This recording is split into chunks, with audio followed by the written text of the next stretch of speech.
This is Grace Notes. I'm Alan Button, and pleased to have as our guest today Barbara Allred. There are a lot of things we could talk about with Barbara. She's got some background that brings us in various ways to where we are today, and I guess what occurs to me, Barbara, are things like your nursing background and education and work in the community and the county and such. But our primary focus is going to be on your work with the Friends of the Aberdeen Library. You're on the advisory board there. Yes, that's correct. And former past president. Yes. Well, welcome, Barbara. Let me say that, too. Thank you. It's nice to be here. Barbara has selected some music that ties into her history, which we'll come to shortly. But speaking of your history, since it's an important part of your story, tell us what your connections are with Aberdeen. Well, I have been in Aberdeen for 84 years. I've grown up there, went to high school there, married a boy from Aberdeen, and I'm still living in Aberdeen. And I've raised my children, and they're still close by. And I should say, with respect to your children, you're a mother, you're a grandmother, and you're a great-grandmother. That is correct. You said you married a boy from Aberdeen as though that was something that was sort of incidental and kind of a passing fad, but you were married 58 years, I'm told. That is correct. Tell us about your work with the Aberdeen Library. I have been on the Moore County Advisory Board since 2006, and I've worked with that for 20 years. And during that process, I kept hearing about the different libraries across the county having all these wonderful programs for children and adults. And therefore, I thought, well, why can we not have something like that in Aberdeen? And found out we have a little library. It's the Page Memorial Library in Aberdeen. It was built in 1907, and it's only 960 square foot. So therefore, it is not big enough to have programs. We have 6,000 volumes in there and about 5 computers. So it's not big enough to have any children's programs or any adult programs. So I went to the town board in Aberdeen in 2014, and I said, let's think about building a library. And they said, well, form a committee. Well, I was disappointed. I didn't get any more than just form a committee. So I went home and I thought about it for a month. And I went back to the town board meeting and I said, you told me to form a committee.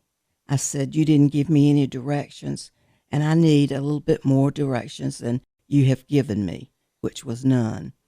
And they said, well, form a committee. I said, how many? Well, the number that they gave me, you can't have a lot of people on a committee or you'll never get anything done. So I said, okay. And I thought, well, I can form a committee. I've formed a committee in my nursing career, so I know that I can form a committee for this. And I'm going to stop you right there for a minute, Barbara. Because you're all right with that. Sure. Because I want you to tell us something about why you are interested in a library or libraries in the first place, and maybe tell us something about your own educational background. But tell us about your mother. Well, my mother was an invalid, and she wrote for the Moore County paper, the Pilot, and the Sandhill Citizens, but she was an invalid and could not finish high school when she was, it was 11 grades, and she got to the 11th grade and could not graduate because it was a 2-level school, and so she couldn't go up and down the stairs. So vocation rehabilitation got involved, and they gave her a journalism course to take, and she did this course that was supposed to be for 4 years. She did it in 9 months. And Mother wrote all these personals. She wrote stories about people and did weddings and all kind of things like that. And so it was just a great experience to have her do the things that she did. So you grew up in a household where reading and writing were important. Absolutely. We had a bookmobile that came by our house whenever I was a young girl in high school, and we would check books out. So it's very important because you need to have some books to read. You need to have now the computers. So, yes, it's very important. Where'd you go to high school? I went to Aberdeen High School. I graduated from there in 1959. And reading and writing were not your only focus, as I understand it. Mr. Bob Lee, the principal, had some other priorities for the students there? Absolutely, he did. Mr. Lee said that in order for you to be very rounded in socialization, that you needed to know how to dance. And Mr. Lee said everybody needs to learn. And so we had a coach, Hugh Bowman, who taught us to bop, which has basically the same steps as shagging. And we had Mrs. Duncan, who taught us civics, and she taught us square dancing. So we had a student center underneath the auditorium in the basement. We had a jukebox, we had a student store, and we had our lessons down in the basement. And he taught us how to shag, how to slow dance, and Ms. Duncan taught us how to square dance. So we had fun. Well, speaking of dancing, tell us about this first song you've selected. I Love Beach Music? I Love Beach Music. It is by the Embers, and I have always loved this song ever since the first time I heard it. But the fact that I have met Craig Woodard, who is now with the Embers, I've really fallen in love with it. That's not their only song, but that's their famous song. And you and your husband, I'm told, spent some time helping with the Beach Music Award Festival on the coast in Myrtle Beach? At Myrtle Beach, at Ocean Drive. And King Curtis Carpenter and his brother Peter are on the board of directors for the Carolina Beach Music. And they have been friends of mine for a long time. And they asked if I would come and help them and work for them. And I said, well, what do you want me to do? And they said, well, we would like for you to help watch the people as they're going into the different venues and make sure that they have an armband or whatever. And I said, well, I can do that. So for 5 years, my husband and I did that. And I went back after my husband died. I went back and did it for 1 year. But it was fun to meet everybody and to meet the bands. Oh, it was great to meet all the bands that were there. Let's hear the song. I Love Beach Music. We're going to move beyond just reading and writing for the moment. Okay. Sing about dancing. I Love Beach Music by the Embers. I love beach music. Always have and I always will. There ain't no other music. I'm talking about music by the Towns, the Clovers, the Catalinas, the Embers. I love beach music. Barbara, let's get back to the library. I think we left you talking about 2014 and the formation of a committee. Yes. I went to the town board the second time, and at the end of the meeting, one of the town commissioners said, Barbara, I want you to go with me to the planning board. And I said, okay. So we went to the planning board the next night, and she said, I feel like you'll meet somebody here that can help you. So she introduced me to a young man, and his name was Ken Bird. He was a colonel in the United States Air Force, and he told me that his job was projects and planning. And I said, oh, you're the man for me. And so I started working, and we had our first meeting in May of 2014. And then from then until December of 2014, we had become a 501c. We had our vision statement, and we had our officers, and we were meeting every month, and we were trying to raise money to see if we could build a library. Well, we looked around all over town at buildings, and I found a house that was in the historical district that was very close to downtown in Aberdeen. And I negotiated with the young man that owned the property, and we were able to get that property after I negotiated. The friends bought that for $50,000. And there was a house there, and the house was, as I said, in the historic district. And we had to go through a lot of different things.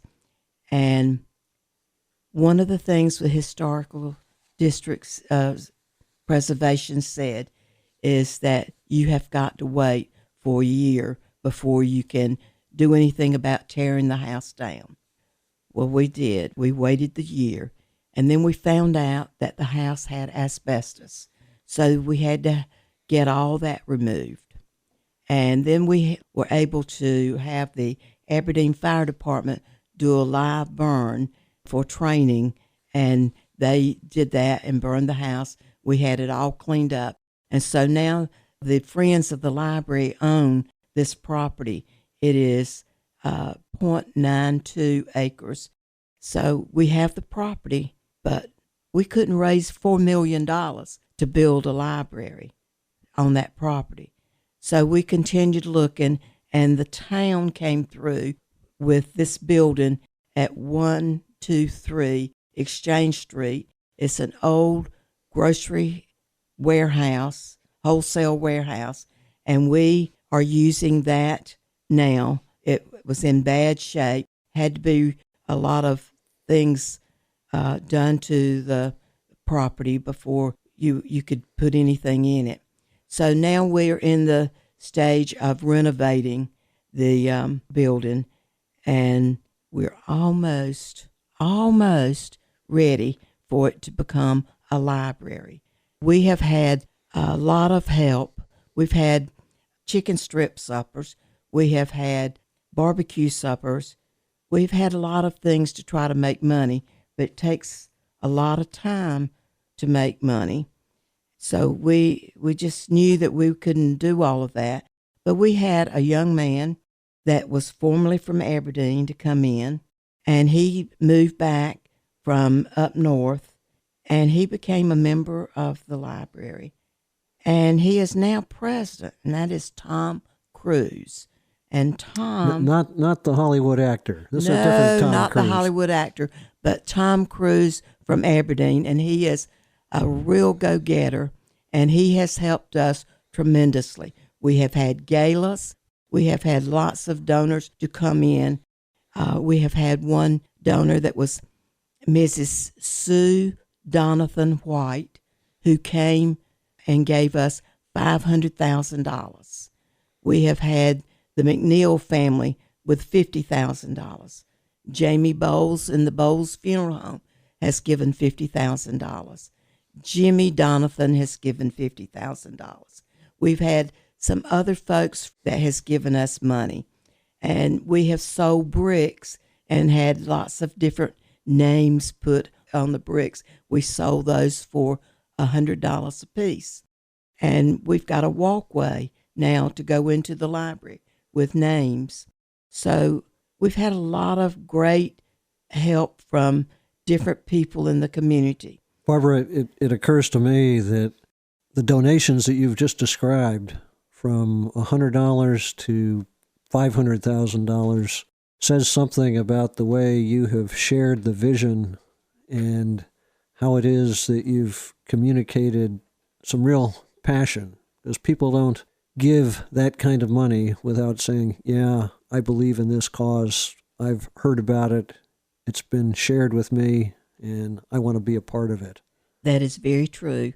We realized, and I think the fact that we've told everybody about our sweet little library that we have now that was built in 1907, they realized, we've got to do something to go forward. And so, therefore, they have been very generous and have helped us greatly. So we're very appreciative of that. I'm gonna have you stop there just for a minute so we can go to this next song that you've selected, and then we'll pick back up with where that library effort stands right now. All right, that will be good. I'm looking at the lyrics of this song you've selected, "I Cross My Heart" by George Strait, and I see some references in there to lifetime and future, and it occurs to me that the story that you're telling about the library has a lot to say about your lifetime, others' lifetimes, and the future. But leaving that aside, tell us why you selected this song. I know it relates to your personal history, too. It does indeed. My husband and I, we really like to dance. And this just struck us. We went to a wedding and we heard this song and we fell in love with it. And so that has been our song to dance to. That's why this song is special to me. I just love this song, and it's great. George Strait sings this, "I Cross My Heart," and it just has a lot of meaning for where I have been, where I want to go. So it's great. Very good. Your husband's name was Adrian? Yes. Let's hear it. "I Cross My Heart" by George Strait. Our love is unconditional. We knew it from the start. I see it in your eyes.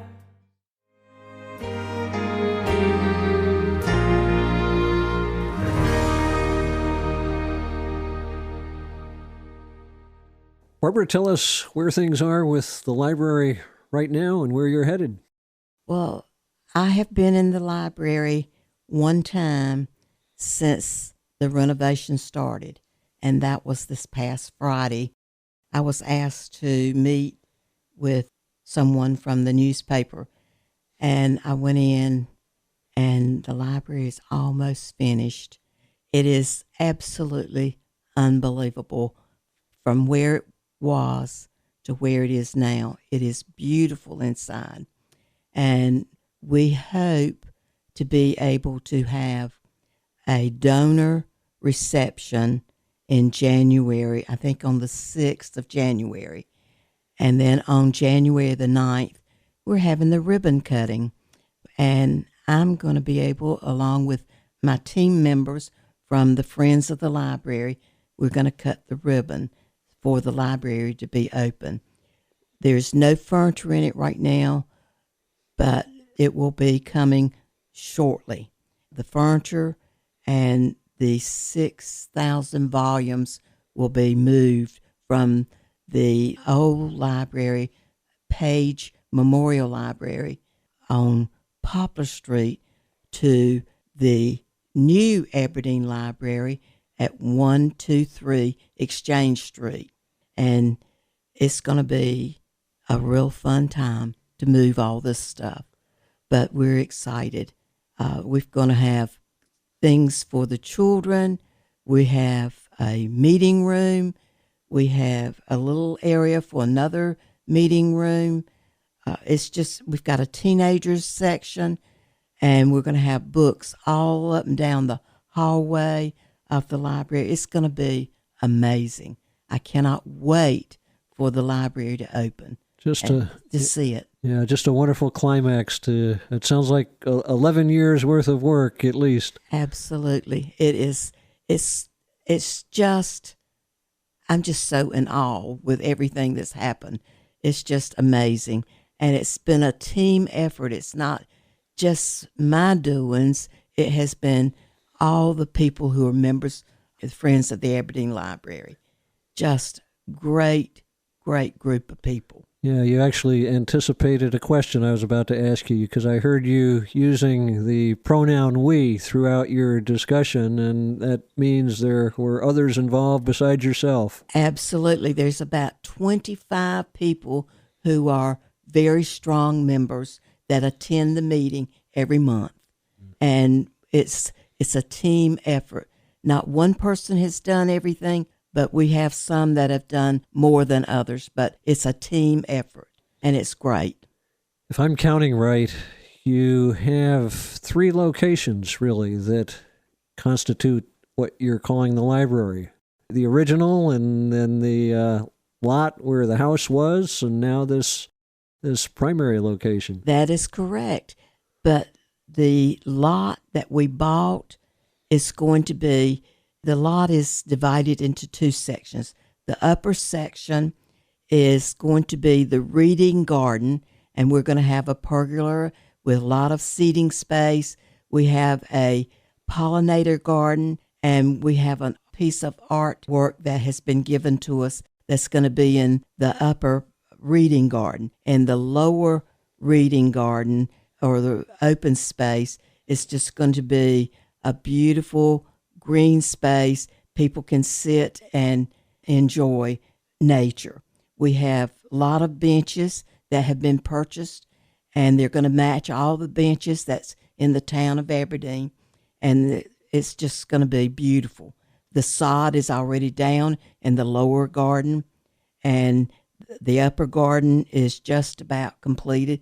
We've got the areas for the benches to go.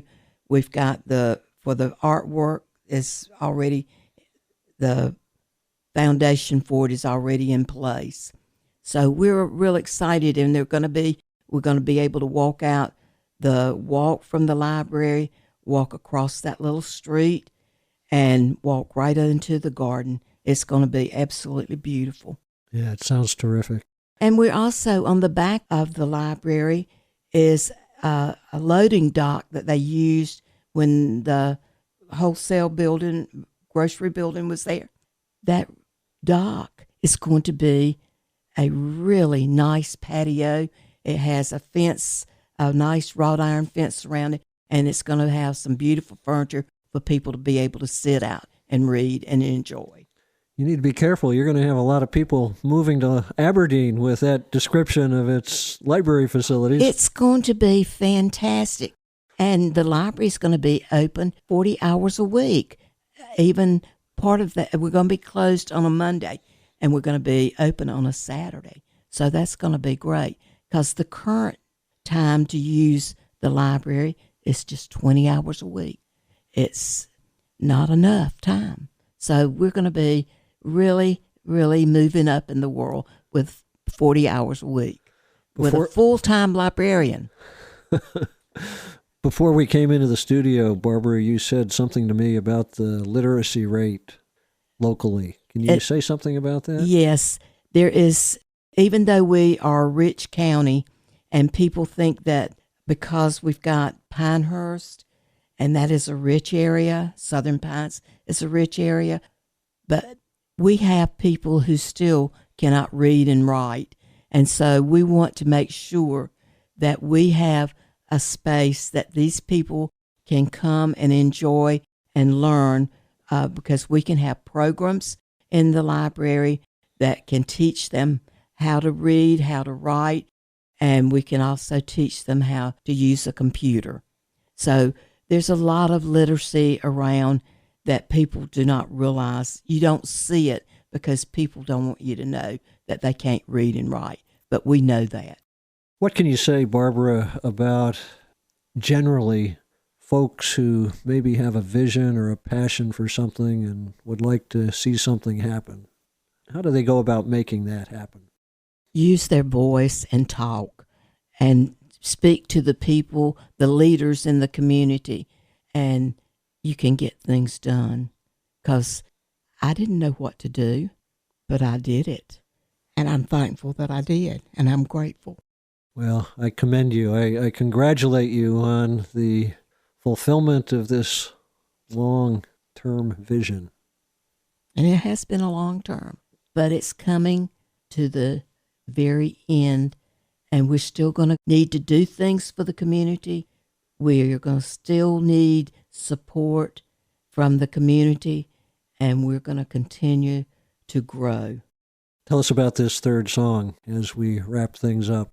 Why Carolina in My Mind? Well, I am a Carolina girl. I am from North Carolina. I have been here for 84 years, and I love North Carolina because And you can go in any direction, and you can be at a resort such as the beach, or you can go to the mountains. And so you have all 4 seasons of the year. So we're great. North Carolina is wonderful. So, yes, I'm a Carolina girl. Well, I think that shares something about the perspective, as I understand it, that James Taylor had when he wrote the song. He was kind of homesick, out of the country. Yes, he was. He was remembering what North Carolina offers him. Absolutely. Barbara, it's been a real treat talking with you. Thank you for taking the time to be here. Thank you. And I want people to come and see our beautiful library in Aberdeen. And we'll be open January the 9th. So please come. Very good. Let's hear it. Carolina in My Mind by James Taylor. Yes. In my mind, I'm gone to Carolina. Can't you see the sunshine